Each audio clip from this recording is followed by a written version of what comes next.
Hello, everyone. Good morning. Happy Sunday and happy spring. I really loved the weather yesterday. I don't know who else was outside yesterday. I was outside all day yesterday. I've got a nice sunburn. And I would do it all again. I wish it was sunny again today, but it's all right. Today, I want to talk about the topic of finding victory in the moment. Because the victory in the moment after moment, is what makes a victorious life. And this kind of bubbled up for me, last weekend, just a week ago, we went to Mike's grandmother's funeral. She was 88 years old, and we don't always think about what are the moments that make a life. And at the end of your life, who you are, what made that person? Was it just one event or one decision that was put you on a trajectory to become that person?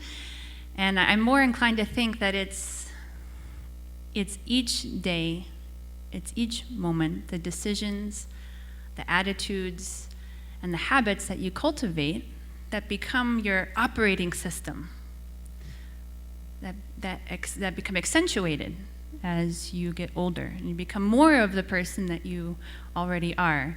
We had another experience this week that kind of highlighted that in a little bit of an opposite direction. Pastor Mike received a somewhat pointed message from actually a very good friend of ours, somebody that we've known for 20 years. And this person we really love, and I believe they do really love us as well. But this person has always had a little bit of a tendency to notice the worst in people and talk about it or point it out to other people. And despite being a person who talks about true love and ideals, many times just in their daily life, you feel something different. And it seems to have been actually developing in that direction over time, and even to the point of saying things like that to good friends. And I think that despite being a very personal message, we couldn't take it very personally because we know this person, we have compassion for that person, somewhat pity for that person. But again, it just kind of highlighted that all those little moments throughout this person's life where they notice the bad or point out the bad or think negatively about something has only grown to become their operating system or their way of being now. So this is something that I've been thinking about in my life. What am I cultivating now? Because life is long, and sometimes we go through waves and ups and downs, and sometimes we make a series of better decisions, and sometimes we make a series of less good decisions. But what is the overruling theme? Because these decisions will carry us over the hills and the valleys of the future. I have a few quotes from Reverend Moon. I'm going to share one at the beginning and one at the end, but they're both from the speech, Challenge and Victory. So if you haven't read Challenge and Victory, it's a fantastic message about attitude in life.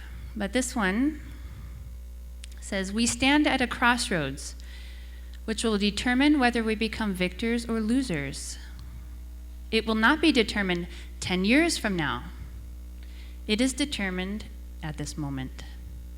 Those who can conquer the present will be able to bring forth future victory. So I think it's kind of a tendency of people to think, well, when my big break comes, then I'll be a success. Or when this happens, then I can do this. When I'm able to make this much money, then I'll be able to say that I was accomplished in my goals. Or when I have enough time, when I have more time in the future, then I'll spend more time with my kids and I'll create a really good relationship with them. We're often looking to the future to become what we want to be. But Reverend Moon says it's determined actually right now. You may not be able to have that success in this moment, but what attitude we have in this moment will determine whether we can have that success when the opportunity comes later. Here's another one that I really like. The harder, the more challenging the situation is, the more progress you will make. Do you realize that? You are so anxious to be successful, but if you have no zeal to fight through the way to success, you will not meet it soon. You may say that in order to go to San Francisco, you must ride in a bus, an airplane, or a train, a car. But you must have no such fixed notion. If you really want to go to San Francisco, you must be able to walk there. Can you think of a time in your life where you had that sort of determination? No matter what, I'm doing this. I don't care what it takes. I don't care how long it takes. I don't care how hard it is. This is something that I'm doing. And it's not like a logical decision that you make. It's something that's really deep inside, that you know, I'm doing this. Maybe that moment came for you when you found this faith. And you say, sure, I'd like an easy way, but no matter what I have to give up, this is the path I'm going to walk. For me, that moment was in realizing my goal in life for my family and what I wanted to create for my family. And for me, it's a non-negotiable. Even if I have an argument with my husband, or even if I feel like my daughter will just never, ever, ever listen to me, it's a non-negotiable. That love relationship will be there, and I will create it no matter the difficulties.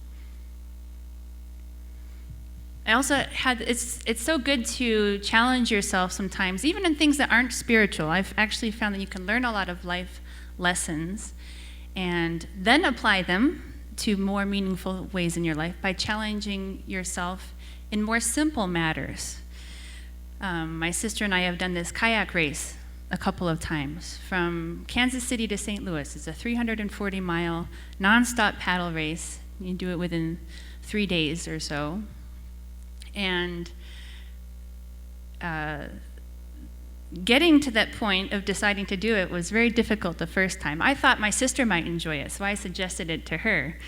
And then she said, cool, but I don't want to do it by myself. You know, hint, hint. And I hadn't really even thought about the idea that I might do something like that. But once we decided, we shook on it. We shook hands, my sister and I. Usually sisters don't shake hands. But we shook hands on it. And we're like, okay, we're doing this. And it was like we already knew.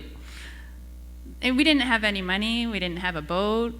We had never paddled more than like 5 miles before in our life.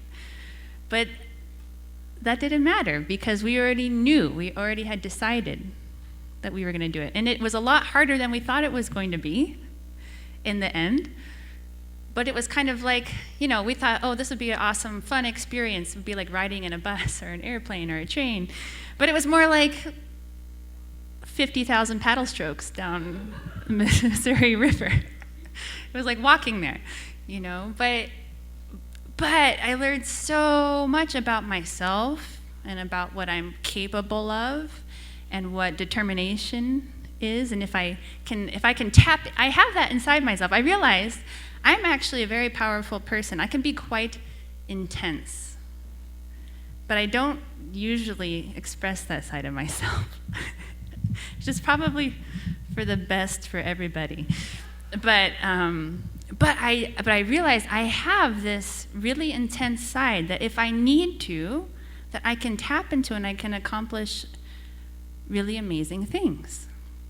So I need to apply that to the most important things in my life too. So then how do we apply that in the moment? Because I think sometimes when we're faced with something really big, then we can kind of be more willing to dig deep or to pray more or to try harder. But actually, we think of those as like the big moments, but sometimes we don't realize that the small moments are just as important. And it's our victory in these small moments that prepare us for victory with the big moments. So then how do we kind of bring this attitude into our daily decisions, to a little frustration with my family, or to a challenge I'm facing in school or work? How do I bring the right kind of attitude and determination into that?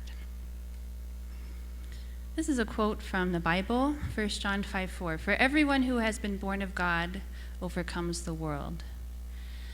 And this is the victory that has overcome the world, our faith. So I think this is somewhat simplified, a little bit of a simplistic quote. For everyone who has been born of God overcomes the world. I think that some people might say that, if you've been born again, or if you're born as a second generation as faith, you overcome the world. But I think that what it means is that if you have that transformation in your heart, if you have that rebirth experience in your heart, and you know that you're a child of God, and that your heart is not separate from God's heart, then you have what it takes to overcome the world. And that faith, right? Not just a proclaimed faith, but a substantial faith that exists in my heart and exists in my relationship with God, allows me to overcome the world.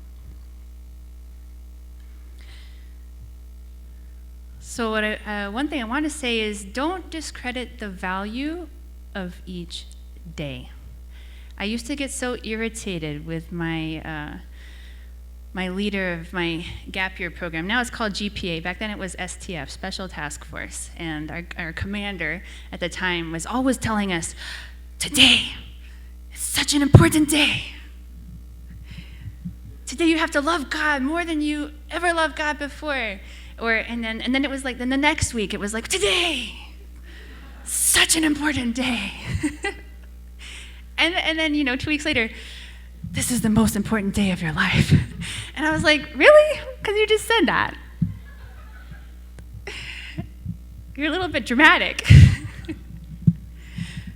But actually, looking back on it, I realized what a special attitude to have. That today is the most important day of my life. Today is the only day I can do anything about. So what am I going to do with it? Am I going to go on autopilot through the day? Am I going to get irritated again by my daughter's messes? Today's the only day I have to do anything. So kind of switching that, like, well, this is really overdramatic of you, and and today is just any other day, to being like, wow, today is truly a gift. And what I do now matters, because what happens tomorrow will depend on what I do today. We might think that, there's a schedule set, and I have plans like this, and I'm going to be in school for this many years. I'm going to be working tomorrow. Obviously, I have a job, so I know what I'm going to be doing tomorrow. We might think that life is like that, and that things are scheduled and things are set. But actually, so much of our life, even if we have plans, they can change like that. And even if everything goes according to schedule and to plan, my attitude and the relationships that I cultivate in those day-to-day activities, what happens tomorrow stems from what I do today. So today is the most important day of your life. This is a quote I really loved from James 4:7. Submit yourselves therefore to God. Resist the devil, and he will flee from you. I feel like we don't usually hear quotes like that. We're usually, he's couching at the door. He's waiting to get you. This is such an empowering quote. You resist the devil, and he will flee from you. This is very telling because this highlights the fact that the devil, or evil, doesn't have very good character qualities. Evil is lazy. Evil doesn't have strong willpower. It always looks for the easy way. So I think that whatever you want to call it, Satan, the devil, evil, selfishness, they're always going to take the easy way. Somebody who's always wavering in their determination, today I'm going to stop this bad habit. Oh, maybe tomorrow. That's the kind of place that evil likes to hang out because it's so easy.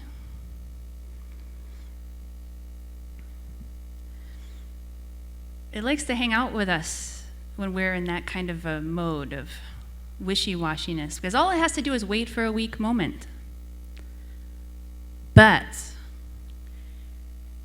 resist the devil and he will flee from you. If we have committed ourselves to living according to God's word, we've committed ourselves to resembling God's love in our relationships, in our habits, in our walk with God. And we demonstrate that even through challenges, even just try for a week to resist your bad habits, or to resist a tendency to blame, or to resist self-pity.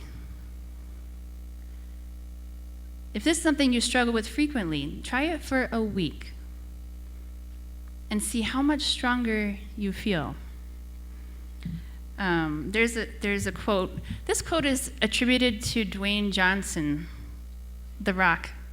And I don't know if it is actually his or not, or if it's paraphrased, but you may have heard it before. Be the sort of person that when your feet touch the floor in the morning, the devil says, "Oh crap, they're up." But I really think that once we can tap into that kind of a power, there's no reason for negativity or evil or the devil, whatever you want to call it, to hang around. Because there's no why try? We can become that kind of person that evil flees from. So don't be the sort of person who puts off spending time with your children because you're meaning to do it when you're not so stressed out. When I'm not so stressed, then I'll be able to spend quality time with my kids. Don't be the sort of person who doesn't give time or money to charity or to the church because you're meaning to do it when I'm more financially stable and I have more time.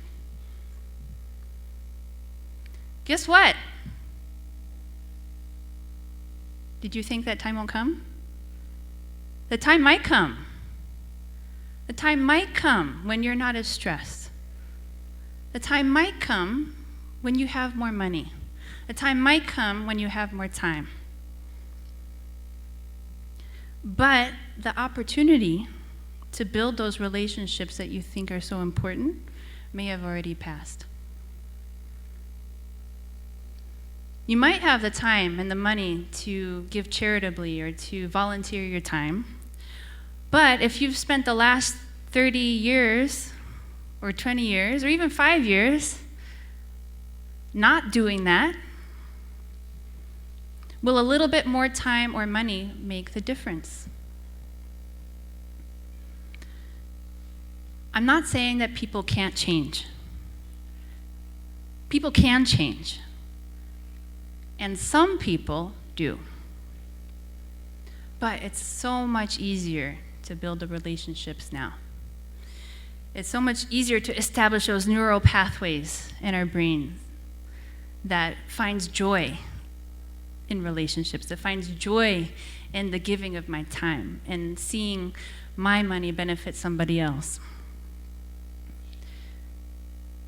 There's so much joy in having a relationship with your grown children that you have cultivated over the past 20 or 30 years instead of having to recreate it later.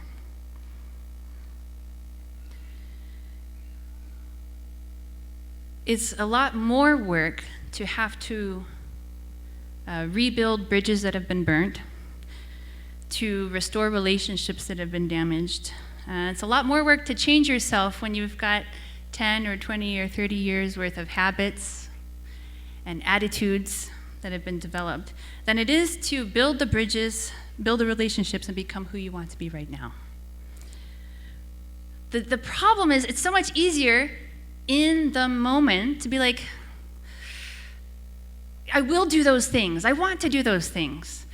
And then put it off until tomorrow, right? Isn't it so much easier to say, tomorrow, I'm going to do that. I really want to, start this business. I've been wanting to start this business for a long time. I really want to do it. Maybe in the spring, I'll try it out. It's so much easier in the moment to put it off. But all we ever have is this moment.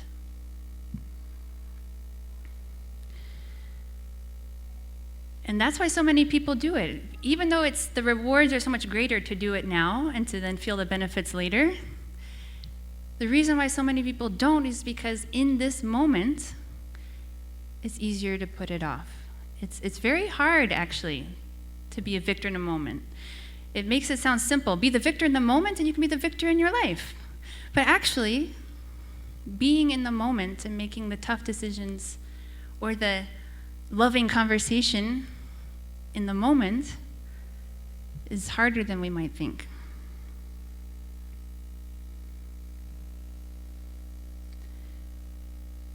If you actually want to spend time with your kids, to volunteer, to develop a more loving heart, it is way easier and more fulfilling to do it now than to try to restore it later. But it means we have to do it now, in this moment. So I'm going to finish up with a final quote from Reverend Moon.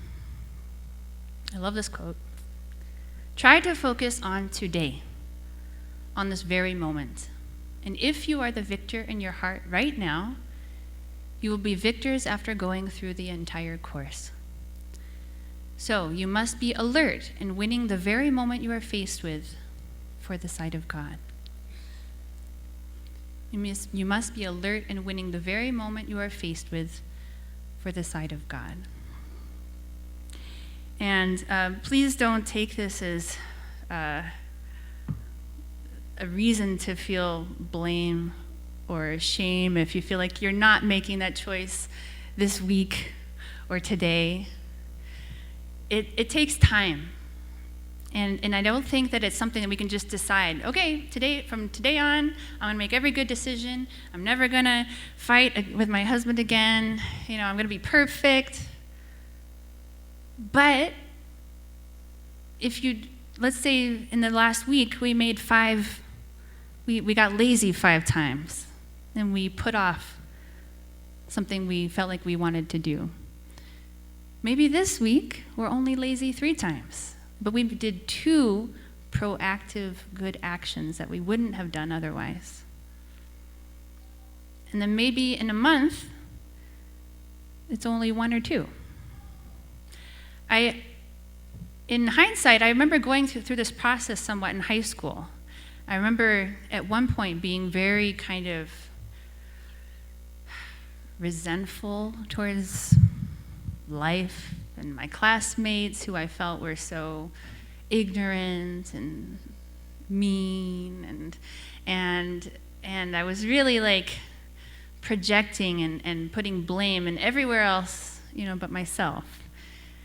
And then little by little realizing that wasn't getting me anywhere, and having to decide for myself, well, I don't care if they like me, I'm going to like me. Liking myself and finding my own value and finding God's value in me. And then little by little, actually realizing that if I could see my own value, that I could share that with other people and help them to see their value.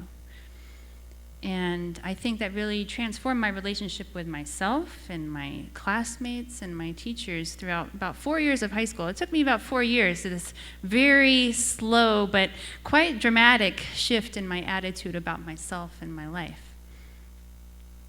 So it doesn't have to be today.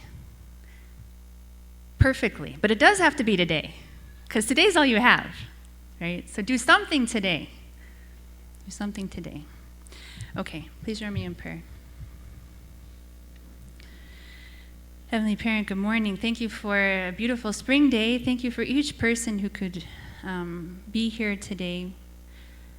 We know you love each one of us, and you're watching us on our path, and you're rooting for us, and you are giving us the hints, and you're feeding us with your love and your beauty through nature, and you're really opening up the path for us. And really, Heavenly Parent, all we need to do is to see how you are trying to work in our life and step forward in faith. But we need to do it proactively. We need to not wait for the day when I'm feeling good about it, or not wait for the time when I have a peaceful moment, or not wait for the time when it's the right opportunity to have this conversation I've been meaning to have. Heavenly Parent, this is the only life we have, and today is the only moment we have right now. So I pray that we can even just take a few minutes before we finish service today and ask ourselves, what can I do right now that I wouldn't have done if I hadn't been thinking about you? Thank you so much for being in our life and guiding us and having so much patience with us as we walk our path. We know that you believe in each one of us. There isn't a single person on this earth that you have given up on, or you think it's too late for, or we're too far gone.